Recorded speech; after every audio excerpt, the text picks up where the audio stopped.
നമ്മുടെ യേശു തമ്പുരാൻ നമ്മെപ്പോലെ ജഡശരീരത്തിൽ ഈ ഭൂമിയിലായിരിക്കുമ്പോൾ ഏറിയ പുരുഷാരം അവൻ്റെ കൂടെ ചെന്നപ്പോൾ യേശു തിരിഞ്ഞു നിന്ന് ആ പുരുഷാരത്തോട് പറഞ്ഞ ഒരു വാക്ക്, ലൂക്കോസ് എഴുതിയ സുവിശേഷം 14-ാം അധ്യായത്തിൻ്റെ 26-ാമത് വാക്യം.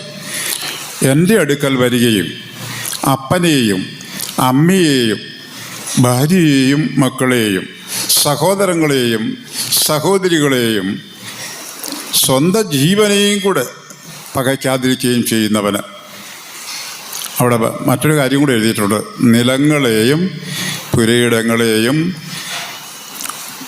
വീടും എല്ലാം വെറുക്കാത്തവന്, ഉപേക്ഷിക്കാത്തവന് എൻ്റെ ശിഷ്യനായിരിക്കാൻ കഴിയുകയില്ല എന്ന് യേശു ഈ ജനത്തോട് അരുളി ചെയ്തു. ഇംഗ്ലീഷ് ബൈബിളിൽ വെറുക്കുക എന്നുള്ളതിന്, പകയ്ക്കുക എന്നുള്ളതിന് ഹെയ്റ്റ് എന്ന പദമാണ് കൊടുത്തിരിക്കുന്നത്. ഹേറ്റ് എന്ന വാക്കിൻ്റെ അർത്ഥമെന്താ? നിങ്ങൾ ഡിക്ഷണറി എടുത്ത് നോക്കുക. കഠിനമായി വെറുക്കുക ഒരർത്ഥമതാ. മറ്റൊന്ന് പകയ്ക്കുക, മറ്റൊന്ന് ഉപേക്ഷിക്കുക. ഇങ്ങനെയുള്ള വാക്കുകളാണ് അതിൻ്റെ അർത്ഥമായി ഡിക്ഷണറിയിൽ നമുക്ക് കാണാൻ കഴിയുന്നത്. ദൈവത്തിൻ്റെ പരിശുദ്ധ നാമം വാഴ്ത്തപ്പെടുമാറാകട്ടെ. സകലത്തെയും ഉപേക്ഷിക്കാത്ത ഒരുവന്, വെറുക്കാത്ത ഒരുവന്, പകയ്ക്കാത്ത ഒരുവന് യേശു ക്രിസ്തുവിൻ്റെ ശിഷ്യനായിരിക്കാൻ കഴിയുകയില്ല എന്ന് മാക് ഡൊണാൾഡ് എന്ന ഇംഗ്ലീഷുകാരൻ, ഒരു ദൈവഭക്തനായ മനുഷ്യൻ, ഒരു പുസ്തകം എഴുതി. ഇംഗ്ലീഷിലാണ് എഴുതിയത്. അത് നമ്മുടെ യാക്കോബായിലെ കോനാട്ട് മൽപ്പാൻ വിവർത്തനം ചെയ്തു, പരിഭാഷപ്പെടുത്തി എഴുതി. ആ പുസ്തകത്തിൻ്റെ ഹെഡിങ് യഥാർത്ഥ ശിഷ്യത്വം എന്നാണ്. യാക്കോബായിലെ കോനാട്ട് മൽപ്പാൻ എഴുതിയത്. അതിലിങ്ങനെയാണ് പറഞ്ഞിരിക്കുന്നത്, സകലത്തെയും ഉപേക്ഷിക്കാത്ത ഒരുവന് യേശു ക്രിസ്തുവിൻ്റെ അകന്ന ശിഷ്യനായിരിക്കാൻ പോലും സാധ്യമല്ല എന്ന്. സകലത്തെയും ഉപേക്ഷിക്കാത്ത ഒരുവന്, സകലത്തെയും വെറുക്കാത്ത ഒരുവന് യേശു ക്രിസ്തുവിൻ്റെ അകന്ന ശിഷ്യനായിരിക്കാൻ പോലും കഴിയുകയില്ല എന്ന് കർത്താവ് പറഞ്ഞതും അതാ. എൻ്റെ അടുക്കൽ വരികയും അപ്പനെയും അമ്മയെയും ഭാര്യയെയും മക്കളെയും സഹോദരങ്ങളെയും സഹോദരികളെയും നിലങ്ങളെയും പുരയിടങ്ങളെയും സ്വന്തം ജീവനെയും കൂടെ പകയ്ക്കാതിരിക്കുകയും ചെയ്യുന്നവന് എൻ്റെ ശിഷ്യനായിരിക്കാൻ കഴിയുകയില്ല എന്ന്. ലോകം താത സഹോദര ജാതിയതും തറവാടും ആകെ ഉപേക്ഷിച്ചേശുവിനായി മരണം സ്നേഹിച്ച സഹൃദയന്മാരെ സദാകാലം പിൻപറ്റുന്നത് നന്നേറ്റം.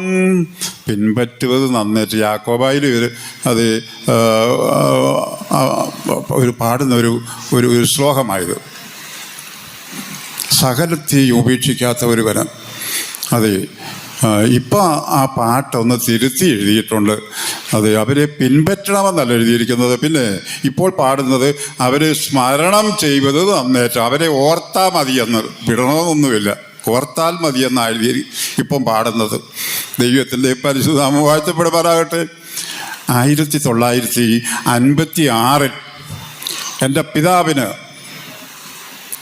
സുവിശേഷ വേലയെക്കുറിച്ചുള്ള, ദൈവവേലയെക്കുറിച്ചുള്ള ദർശനമുണ്ടായപ്പോൾ 56 ഞങ്ങളുടെ വീട്, വസ്തുക്കൾ, നിലങ്ങൾ എല്ലാം വിറ്റു. എല്ലാം വിറ്റിട്ട് ആ പണം കൊണ്ടുവന്ന് വിശുദ്ധന്മാരുടെ ഭാഗത്തിൽ വെച്ചു. എന്നിട്ട് ഞങ്ങൾ മക്കൾ 3 പേര് ആയിട്ട് കർത്താവിൻ്റെ ശുശ്രൂഷയ്ക്കായി പിതാവ് ഇറങ്ങി തിരിച്ചു. എനിക്കന്ന് 4 വയസ്സ്. എനിക്കൊരു പെങ്ങളുണ്ട്, അവർക്ക് 7 വയസ്സ്. ഒരു ജ്യേഷ്ഠനുണ്ട്, അദ്ദേഹത്തിന് 9 വയസ്സ്. 9, 7, 4 3 മക്കളുമായിട്ട് കൊട്ടാരക്കര സെൻട്രൽ ഫെയ്ത്തോമിൽ വന്നു. 1956 കൊട്ടാരക്കര സെൻട്രൽ ഫെയ്ത്തോം വന്ന് വാടക വീടായിരുന്നു. സ്വന്തമായ ഫെയ്ത്ത് ഹോം ഒരിടത്തുമില്ല. 56 എല്ലാം വാടക വീടുകളാണ്. ഈ വാടകയ്ക്ക് എടുക്കുന്ന വീടിൻ്റെ പറമ്പിൽ ഓല കൊണ്ട് ഒരു ഷെഡുണ്ടാക്കും. അതാണ് ആരാധനാ ആലയം. ഇപ്പം നല്ല മനോഹരമായ ആരാധനാലയത്തിരുന്നല്ലേ നമ്മൾ ദൈവത്തെ ആരാധിക്കുന്നത്. അന്ന് ഓലമേഞ്ഞ ഷെഡ്. എൻ്റെ പിതാവ് അത് ഏറിയ വർഷം ഹൈ റേഞ്ചിലിരുന്ന് കർത്താവിനെ ശുശ്രൂഷ ചെയ്തു. ഞാനന്ന് സ്കൂളിൽ പഠിക്കുന്ന കാലമാണ്. സ്കൂളടയ്ക്കുമ്പോൾ പിതാവ് വന്നിട്ട് എന്നെ കൊണ്ടുപോയി 10 ദിവസം അദ്ദേഹത്തിൻ്റെ കൂടെ നിർത്തും. മക്കളെ കൊണ്ടുപോയി. വന്നതിൻ്റെ 10ാം ദിവസം പിതാവിനെ ഒരു സെൻറ്ററിലോട്ട് മാറ്റി എന്നെ കൊട്ടാരക്കര ഫെയ്ത്ത് ഹോമിൽ നിർത്തും. 4 വയസ്സുള്ള എന്നെ. എൻ്റെ പെങ്ങളെ തുമ്പമണ്ണയൊക്കെ മാറ്റി. ജ്യേഷ്ഠനെ വാളകം ഫെയ്ത്ത് ഹോമിലോട്ട് മാറ്റി. 4 പേരെ 4 വഴിക്ക് ചിതറിച്ചു കളഞ്ഞു. ദൈവത്തിൻ്റെ ഈ പരിശുദ്ധ നാമം വാഴ്ത്തപ്പെടുമാറാകട്ടെ. സ്കൂൾ അടയ്ക്കുമ്പോൾ പിതാവ് വന്ന് കൂടെ കൊണ്ടുപോയി 10 ദിവസം നിർത്തിയിട്ട് തിരിച്ചു കൊണ്ടുവന്ന് പഠിക്കുന്ന ആ ഫെയ്ത്ത് ഹോമുകളിൽ സ്ഥാനത്ത് കൊണ്ടാക്കും. അത് പിതാവിരുന്ന ഹൈ റേഞ്ചിലൊക്കെ അത് ഞാൻ ചെല്ലുമ്പോൾ പുല്ലുമേഞ്ഞ വീട്. അവിടെ ഓല കിട്ടത്തില്ല, തെങ്ങൊന്നുമില്ല. പിന്നെ കാട്ടിൽ നിന്നും പുല്ല് അറുത്തുകൊണ്ട് വന്നിട്ട് ആ പുല്ല് ഉണങ്ങി പുല്ലുകൊണ്ട് മേഞ്ഞ വീട്. ആരാധനാ ഹോളും പുല്ലുകൊണ്ട് മേഞ്ഞത്. അത് 4 തടിത്തൂടെ ഇങ്ങനെ നിൽക്കും. അതിൻ്റെ അരഭിത്തി ഉണ്ട്. അരഭിത്തി എന്ന് പറഞ്ഞാൽ അത് ചെളി കുഴച്ച് ഇങ്ങനെ ഉണ്ട പിടിച്ച് ഭിത്തി ഉണ്ടാക്കും. ഭക്ഷണമില്ലാത്ത കാലം, പണമില്ലാത്ത കാലം, കുഞ്ഞുങ്ങളായ ഞങ്ങൾക്ക് പോലും തരുവാൻ ആഹാരമില്ലാത്ത ഒരു കാലമായിരുന്നു അന്ന്. ദൈവത്തിൻ്റെ പരിശുദ്ധ നാമം വാഴ്ത്തപ്പെടുമാറാകട്ടെ. അങ്ങനെയുള്ള പുല്ലുമേഞ്ഞ വീടുകളിലും പുല്ലുമേഞ്ഞ കൊണ്ട് മേഞ്ഞ ആരാധനാ ആലയങ്ങളിലുമാണ് അന്നത്തെ കാലത്ത് അത് ഉണ്ടായിരുന്നത്. ദൈവത്തിൻ്റെ പരിശുദ്ധ നാമം വാഴ്ത്തപ്പെടുമാറാകട്ടെ. എന്നാൽ ഇപ്പോൾ അന്തരീക്ഷമൊക്കെ മാറി. 4 വയസ്സിൽ ദൈവത്തിൻ്റെ ഭവനത്തിൽ വന്ന എനിക്ക് 24ാമത്തെ വയസ്സിലാണ് നല്ല ഭക്ഷണം കിട്ടിയത്. 20 വർഷം കിട്ടിയില്ല. ഉച്ചഭക്ഷണം കഴിക്കാതെ വിദ്യാഭ്യാസം പൂർത്തിയാക്കി കൂട്ടുകാരെല്ലാം കഴിക്കാൻ പോകും. കുറേ പേര് കൊണ്ടുവരും, സ്കൂളിൽ കൊണ്ടുവരും, അവിടെ വെച്ച് കഴിക്കും. വീട്ടിൽ പോകുന്നവരുടെ കൂടെ ഞാനും നടന്നൊരു ജംഗ്ഷനിൽ ചെല്ലും. ജംഗ്ഷനിൽ ചെന്നിട്ട് ആ ജംഗ്ഷനിൽ ഞാൻ അവിടെ നിൽക്കും. കൂട്ടുകാരിങ്ങനെ തിരിഞ്ഞു പോകും. കൊല്ലത്തേക്കുള്ള മെയിൻ റോഡ്, കൊട്ടാരക്കരയ്ക്കുള്ള മെയിൻ റോഡ്. ഇവർ വീടുകളിൽ പോയി കഴിച്ചിട്ട് തിരിച്ചു വരുമ്പോൾ ഞാൻ ഇവരുടെ കൂടെ നടക്കും. ഞാൻ കഴിച്ചില്ലെന്ന് അവരോട് പറയുകയില്ല. നമുക്കൊരു അഭിമാനമില്ലേ, ആരോടും പറയുകയില്ല കഴിച്ചിട്ടില്ലെന്ന്. അങ്ങനെ നടന്ന് സ്കൂളിൻ്റെ പഠിക്ക ചെല്ലുമ്പോൾ ഒരു കാപ്പിക്കടയുണ്ട്, ഒരു ക്രിസ്ത്യാനിയുടെ കാപ്പിക്കട. ആ കാപ്പിക്കടയിൽ കയറിയിട്ട് അദ്ദേഹത്തോട് പറയും, അച്ചായ 1 ഗ്ലാസ് പച്ചവെള്ളം വേണം കുടിക്കാൻ. അദ്ദേഹം അണ്ടായിൽ നിന്ന് പച്ചവെള്ളം മുക്കിത്തരും, അത് കുടിക്കും. അതാണ് ഉച്ചഭക്ഷണം. വൈകിട്ട് ഫെയ്ത്ത് ഹോമിൽ ചെല്ലുമ്പോൾ 5 മണിയാകും. 1 മണിക്കൂർ നടന്നെങ്കിലേ ഫെയ്ത്ത് ഹോമിൽ ചെല്ലുകയുള്ളൂ സ്കൂളിൽ നിന്ന്. അവിടെ ചെല്ലുമ്പോൾ ഇച്ചിരി കപ്പ നുറുക്കോ ചോറോ കിട്ടിയെങ്കിലായി, കിട്ടിയില്ലായി. അങ്ങനെയുള്ള ഒരു കാലഘട്ടം ഉണ്ടായിരുന്നു. ദൈവത്തിൻ്റെ പരിശുദ്ധം വാഴ്ത്തപ്പെടുമാറാകട്ടെ. ഇപ്പോൾ അന്തരീക്ഷം എല്ലാം മാറി. നമ്മുടെ വേല വിശാലമായി. ഏകദേശം 65 രാജ്യങ്ങളിൽ ഇന്ന് നമ്മുടെ ഈ വേല വ്യാപിച്ചു കിടക്കുകയാണ്. ഒരിടത്തും പട്ടിണിയുമില്ല, പിന്നെ ബുദ്ധിമുട്ടുകളൊന്നുമില്ല. നല്ല വിശ്വാസ ഭവനങ്ങൾ, നല്ല ആരാധനാ ഹോള്, പിന്നെ നല്ല ഭക്ഷണം, പിന്നെ സഞ്ചരിക്കുവാൻ വാഹനം. എല്ലാ ലോക്കൽ ഫെയ്ത്ത് ഹോമുകളിലും വാഹനമുണ്ട്. ദൈവത്തിൻ്റെ പരിശുദ്ധനാമം വാഴ്ത്തപ്പെടുമാറാകട്ടെ. ഞാൻ 74 തിരുവല്ല സെൻറ്ററിൽ വരുമ്പോൾ ഒരൊറ്റ ലോക്കൽ ഫെയ്ത്ത് ഹോമുകളിൽ ഒരു 2 വീലർ പോലുമില്ല, ഒരു സൈക്കിൾ പോലും ഇല്ലാത്ത കാലമാണ്. സെൻട്രൽ ഫെയ്ത്ത് ഹോമിൽ ഒരു പഴയ കാറുണ്ട്. അതിൻ്റെ ബോഡി ഒരു കമ്പനിയുടേത്, ഇഞ്ചൻ വേറൊരു കമ്പനിയുടേത്, ഹൗസിങ് വേറൊരു കമ്പനിയുടേത്, ഗിയർ ബോക്സ് വേറൊരു കമ്പനിയുടേത്. ഇങ്ങനെ ഐക്യമുന്നണിയായിട്ടുള്ള ഒരു കാറ്, ഒരു പഴയ കാറ്. ഞാനാണ് അത് ഓടിക്കുന്നത്. 5 വർഷം സെൻട്രൽ ഫെയ്ത്ത് ഹോമിൽ ആ വാഹനം ഓടിച്ചു, 79 വരെ. ദൈവത്തിൻ്റെ പരിശുദ്ധനാമം വാഴ്ത്തപ്പെടുമാറാകട്ടെ. ഇന്ന് എല്ലാ ഫെയ്ത്ത് ഹോമുകളിലും വാഹനമുണ്ട്. ചില ഉപദേശിമാർ, മൂപ്പന്മാർ 2 സഭയെ നടത്താൻ പോകുന്നു. 4-5 സഭകളിൽ നിന്ന് നമുക്ക് ശുശ്രൂഷകരില്ല. അപ്പോൾ 2 സഭയെ നടത്താൻ പോകുന്നു. അവർ ചെല്ലുന്ന സഭയിലും നടത്താൻ പോകുന്ന സഭയിലും വാഹനമുണ്ട്.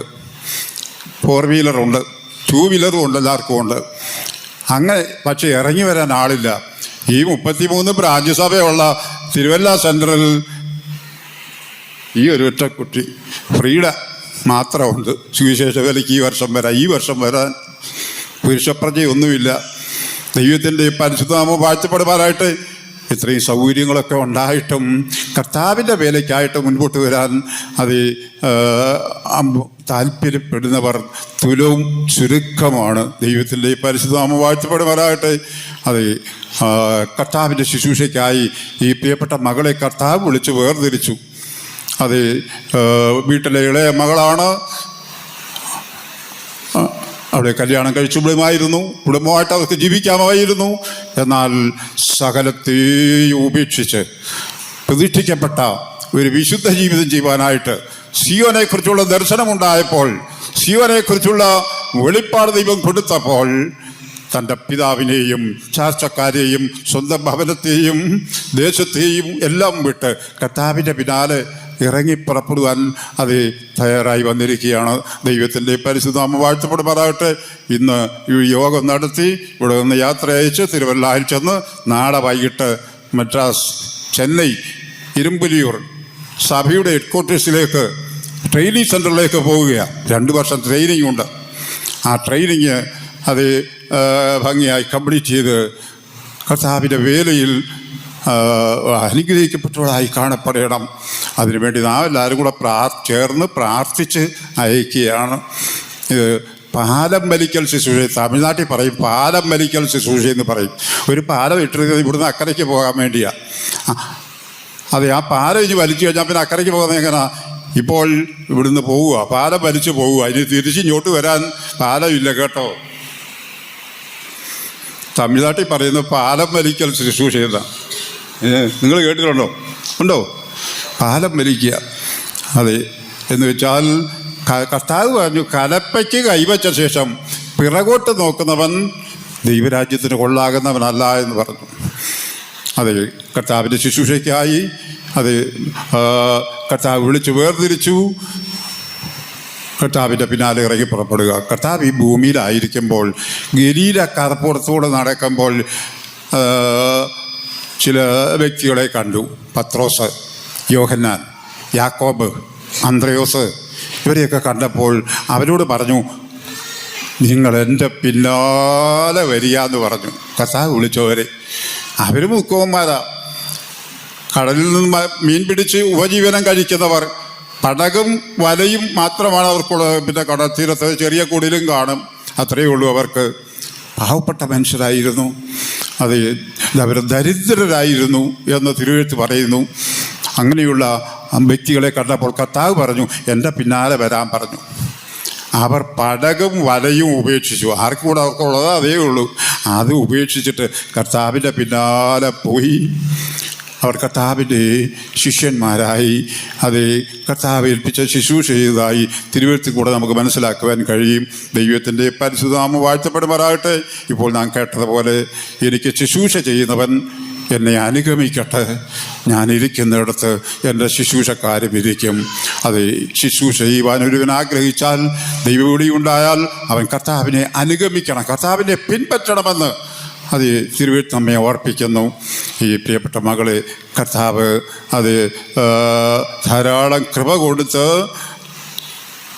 നിലനിർത്തുമാറാകട്ടെ എന്ന് പ്രാർത്ഥിച്ചുകൊണ്ട് ഞാൻ എൻ്റെ വാക്കുകളിൽ നിന്ന് വിരമിക്കുന്നു. ദൈവം നമ്മെ അനുഗ്രഹിക്കുമാറാകട്ടെ. സ്തോത്രം.